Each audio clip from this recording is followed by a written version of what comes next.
بسم اللہ الرحمن الرحیم۔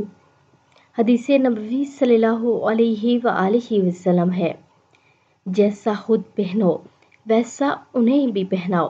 المعروف بن سعید رحمہ اللہ نے بیان کیا کہ ہم سبزہ میں حضرت ابو ذر رضی اللہ تعالیٰ عنہ کے ہاتھ سے گزرے۔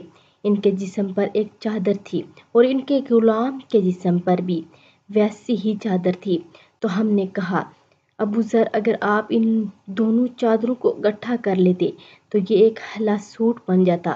انہوں نے کہا میرے اور میرے کسی مسلمان بھائی کے درمیان تلخ کلامی ہوئی۔ اس کی ماں اجمی تھی، میں نے اس کی ماں کے حوالے سے آر دلائی تو اس نے نبی کریم صلی اللہ علیہ وآلہ وسلم کے پاس میری شکایت کر دی۔ میں نبی کریم صلی اللہ علیہ وسلم سے ملا تو آپ صلی اللہ علیہ وآلہ وسلم نے فرمایا ابو ذر تم نے اسے ماں کے نام سے غیرت دلائی ہے، تم ایسے آدمی ہو کہ میں زمانہ جاہلیت کا اثر باقی ہے۔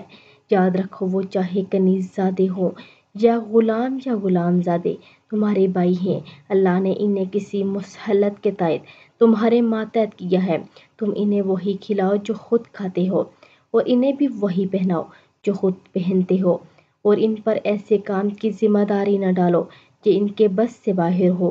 اگر ان پر مشکل کام کی ذمہ داری ڈالو تو پھر ان کے ساتھ ان کی مدد بھی کرو۔